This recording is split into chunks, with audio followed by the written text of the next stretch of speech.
साथियों नमस्कार। Advocate Narendra Joshi social media platform पर आपका हार्दिक स्वागत है। साथियों आज का थंबनेल देखा आपने, बड़ा विचित्र थंबनेल आपने देखा होगा जहां क्लियर लिखा हुआ है कि जमानत कराते ही लोन डिफॉल्ट के मामले में यूनिक इंफॉर्मेशन सेक्शन 25 BNS 316, 318 और 138 NI एक्ट के केसेस के मामले में जैसे ही आपने जमानत कराई, केस खत्म। अब आप भी सोच रहे होंगे कि ऐसा कौन सा जजमेंट आया,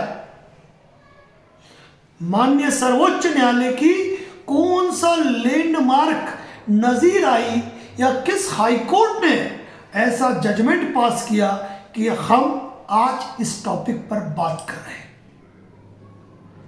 साथियों, किन्हीं विषम परिस्थिति और आर्थिक हालातों के चलते यदि कोई व्यक्ति लोन डिफॉल्ट का शिकार हो जाता है तो NBFC कंपनी और बैंकों को यह लगता है कि आपने जानबूझकर लोन डिफॉल्ट किया है।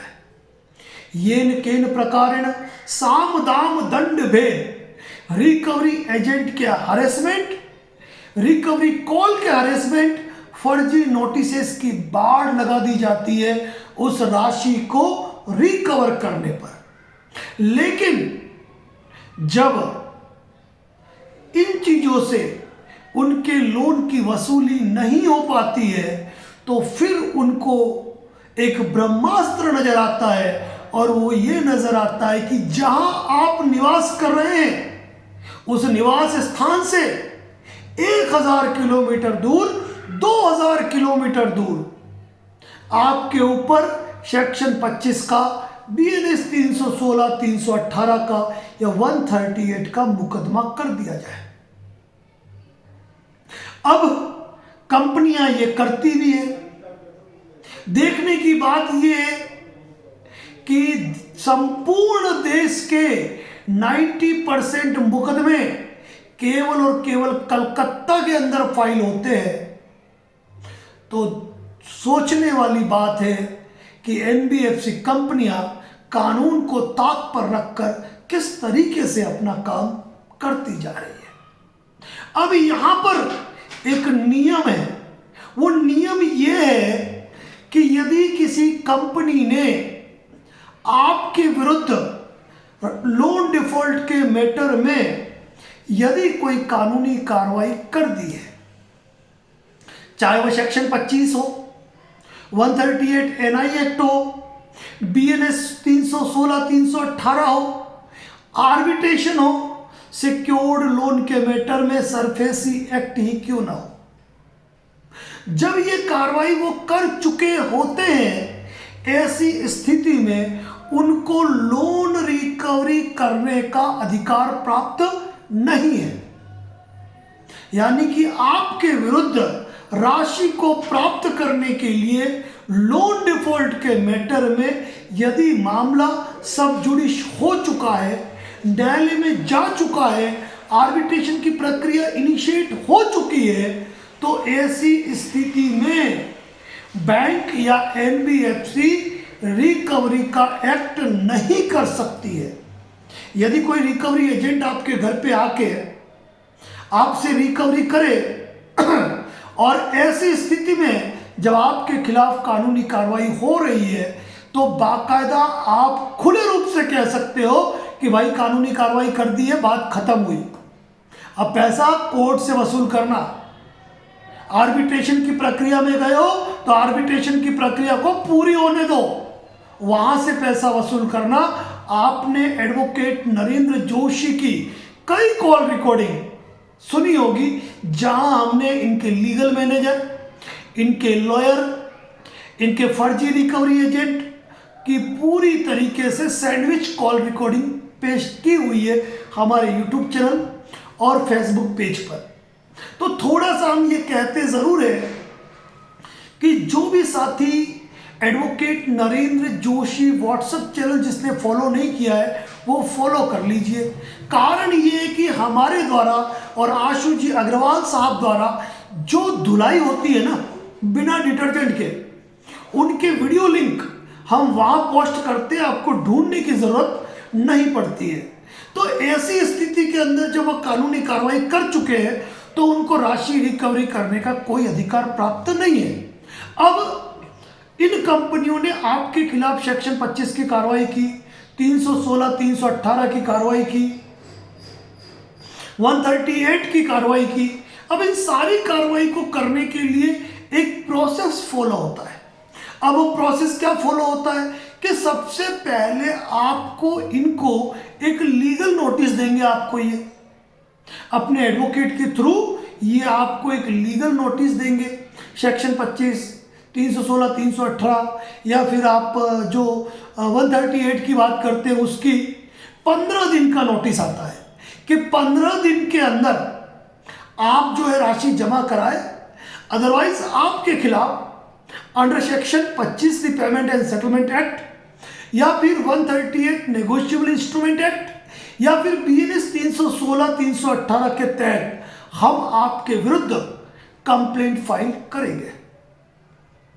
अब उन्होंने नोटिस भेज दिया, यहां तक याद रखें, यदि कंपनी ने आपको लोन रिकॉल नोटिस भेजा है, लोन डिमांड नोटिस भेजा है, आर्बिट्रेशन की प्रक्रिया का प्रथम नोटिस भेजा है, लेकिन उन्होंने कोई कानूनी कार्रवाई नहीं की है, तब तक वह रिकवरी करने का अधिकार सुरक्षित रखते हैं।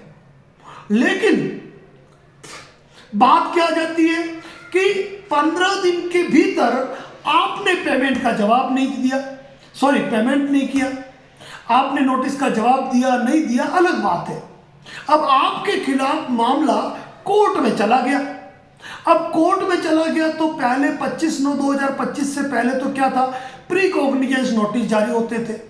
अभी भी कई साथियों को 25/9/2025 से पहले जो भी फाइलें पेश हुई है और जिनके जारी हो चुके हैं, प्री कॉग्निजेंस के नोटिस आ रहे हैं और वो अपनी आपत्ति पेश कर रहे हैं। इस मैटर में हमने हमारे बर्थडे पर एक स्पेशल लाइव किया था जिसमें कानूनी केसेस को कैसे डील करें पूरी जानकारी दी थी। उसको अगर आपने नहीं देखा है तो ज़रूर देखें। अब बात यह है कि प्री कॉग्निजेंस की स्टेज है या कॉग्निजेंस हो गया, आपको कोर्ट का समन आ गया, कोर्ट का समन आ गया, आप कोर्ट गए नहीं, दूर है भाई, 1000-2000 किलोमीटर दूर है, जेब में पैसा भी चाहिए, जाओ तो जाओ कैसे, व्यवस्था तो होनी चाहिए ना। कई लोग तो क्या करते हैं कि मान लो 5-7 हज़ार का ECS बाउंस है तो वहाँ पे ऑनलाइन एडवोकेट से ऑनलाइन बात कर लेते हैं, नंबर ढूंढ करके, और कहते हैं कि सर मैं 5000 राशि जमा करा रहा हूँ, आपकी फीस भी जमा करा रहा हूँ, इस केस को आप निपटा देना। तो एक EMI जमा कराते ही केस खत्म हो जाता है, अगर एक EMI का लगाया है तो। अब लेकिन BNS 316, 318 में ऐसा नहीं है। सेक्शन 138 में तो ये मल्टीपल जो अमाउंट आपका बाकी है, टोटल अमाउंट आउटस्टैंडिंग, उसका चेक बाउंस कराते हैं। तो इतनी राशि आपके पास होती नहीं है कि आप उस समय जमा कराओ। अगर इतनी राशि होती तो हमारा लोन डिफॉल्ट ही क्यों होता, पहली बात है ये। अब समन आ गया, समन के बाद आपको आ गया, समन तामील हो गया, आप कोर्ट में उपस्थित नहीं हुए, आपको बेलेबल वारंट आ गया। अब आप अपने घर पे रहते ही नहीं है, आपने लोन में एड्रेस तो घर का दे रखा है और जॉब कर रहे हैं मुंबई में, तो बेलेबल वारंट तामील कैसे होगा? जब थाने में आएगा पुलिस लिख के भिजवा देती है भाई ये व्यक्ति यहाँ पे उपस्थित नहीं है, तो बेलेबल वारंट की स्टेज पे रहा। 2 या 3 बार बेलेबल वारंट जारी होने पर भी जब आपको वारंट की तामील नहीं होती है तो फिर क्लेमेंट कंपनी जो है, कंप्लेनेंट कंपनी, वो एक एप्लीकेशन मूव करती है कोर्ट में कि भाई इस व्यक्ति के खिलाफ अरेस्ट वारंट प्रोसीड किया जाए। कोर्ट ने आपके खिलाफ अरेस्ट वारंट भी जारी कर दिया।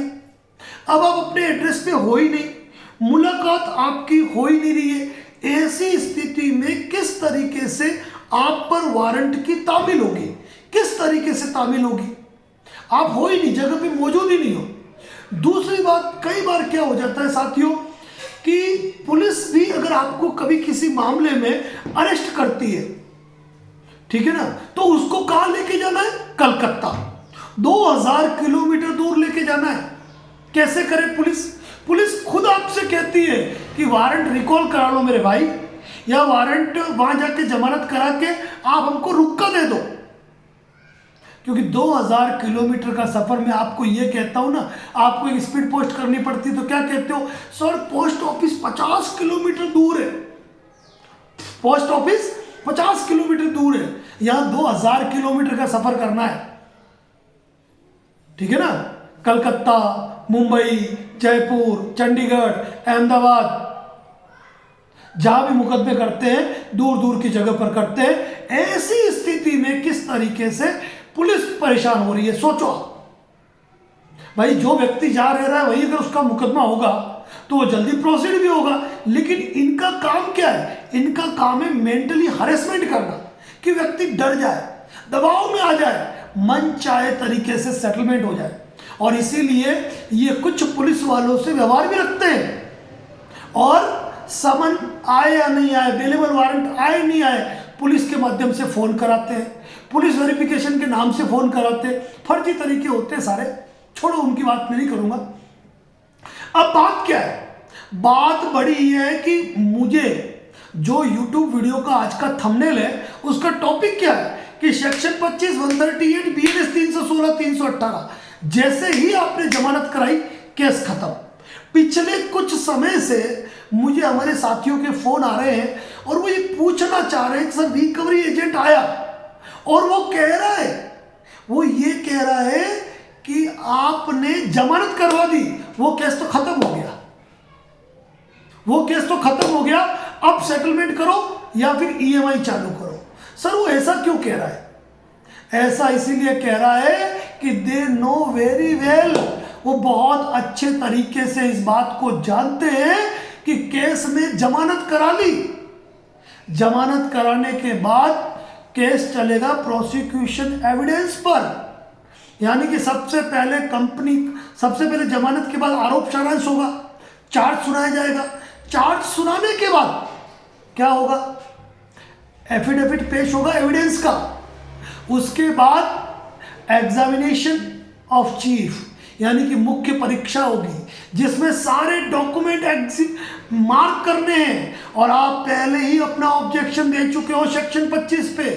कई लोग तो ऐसे होते हैं कि एप्लीकेशन मूव ऑन करके बैंक का अकाउंट स्टेटमेंट मंगवाते हैं कि बैंक का अकाउंट स्टेटमेंट लाओ जिसमें मेरा ECS हिट हुआ है। अब वो बैंक के कैसे लाए बेचारी, वो NBFC कैसे लाए बेचारी, जिन्होंने अपना बैंक तो बताया कलकत्ता में कि यहाँ पे ECS हिट हुआ, लेकिन उनका स्टेटमेंट निकालोगे तो उस बैंक के स्टेटमेंट में आपकी एंट्री नहीं है, और अगर आपके ECS हिट की एंट्री निकालने जाओगे तो बैंक कहीं और का निकलेगा, केस खारिज। इसीलिए जब मामला एविडेंस पे आता है ना तो कंपनियां खुद ब खुद पीछे हटती है, और फिर जीरा रिजर्व एप्लीकेशन लगती है, एप्लीकेशन डिसाइड होती है, लंबा प्रोसेस चलता है। तो यहां पर NBFC कंपनियों को ये अपना पेतरा फेल नजर आता है, और वो जान जाते हैं कि सेक्शन 25, 138, BNS 316, 318 हमने डर पैदा करने के लिए, क्लाइंट में भय पैदा करने के लिए किया था, लेकिन यहां पर तो क्लाइंट ने आकर अपनी बेल करा ली। अब बेल करा ली, अब डेट पे डेट जारी है, डेट पे डेट जारी है। अब क्लाइंट को डर ही नहीं है गिरफ्तारी होने का, क्योंकि उनके एडवोकेट आते हैं, एप्लीकेशन पेश कर देते हैं, क्योंकि हर पेशी पे तो आपको अपीयर होना नहीं है। अब ऐसी स्थिति के अंदर जब आपने बेल करा दी, अब रिकवरी एजेंट आपको क्या कहे कि हम कमजोर है, हम केस नहीं चला सकते हैं, हम सारे डॉक्यूमेंट पेश नहीं कर सकते हैं, केस लंबा चलेगा, इसीलिए वो कहते हैं कि जमानत कराते ही केस खत्म। ये मेरा कहना नहीं है, ये सुप्रीम कोर्ट का कहना नहीं है, ये किसी हाई कोर्ट का कहना नहीं है, यह एडवोकेट नरेंद्र जोशी का भी कहना नहीं है, यह कहना है रिकवरी एजेंटों का कि सेक्शन 25, 316, 318 भाई आपने जमानत करा दी, केस तो खत्म हो गया। यानी कि उनकी नज़र में वो केस कब तक है, कब तक वो केस दमदार है, जब तक कि आपने जमानत नहीं कराई। और जमानत में भी वो जानते हैं कि भाई कोई पुलिस इनको गिरफ्तार करके वहां तक कैसे ले जाएगी? और अगर हम ऐसा नहीं कहेंगे तो हम इनसे रिकवरी कैसे करेंगे? हम इनसे सेटलमेंट कैसे करेंगे? जैसे सेटलमेंट हो तो सेटलमेंट निपटा देना चाहिए, मैं कह रहा हूं। लेकिन आप कान खोल के इस बात को ध्यान रख लीजिए कि यदि आपका लोन डिफॉल्ट हुआ है और कोई रिकवरी एजेंट ये कहता है कि जमानत करवा दी, केस खत्म, इसका मतलब ये नहीं कि वहां के वकील साहब से संपर्क करना छोड़ दो, या वहां के वकील साहब फोन करें तो फोन नहीं उठाओ, क्योंकि आपका फोन नहीं लगा तो वकील साहब हाजिरी माफी यानी कि एप्लीकेशन पेश नहीं करेंगे, आपकी बेल जंप हो जाएगी और फिर वापस अरेस्ट वारंट जारी हो जाएगा। ठीक है ना? बहुत ही महत्वपूर्ण बात कर रहा हूं। और भले ही आपने जमानत करा दी, केस खत्म नहीं हुआ है, उस पर डेट चलती रहेगी, चलती रहेगी, चलती रहेगी, आगे का प्रोसेस होता रहेगा, होता रहेगा।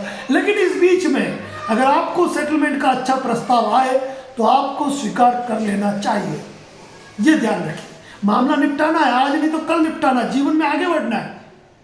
कब तक हम परेशान रहेंगे? लेकिन किन्हीं विषम परिस्थिति और आर्थिक हालातों के चलते यदि आपका लोन डिफॉल्ट है ना, तो घबराने की आवश्यकता नहीं है, डरने की आवश्यकता नहीं है, अपने जीवन पर कुछ गलत सोचने की आवश्यकता नहीं है।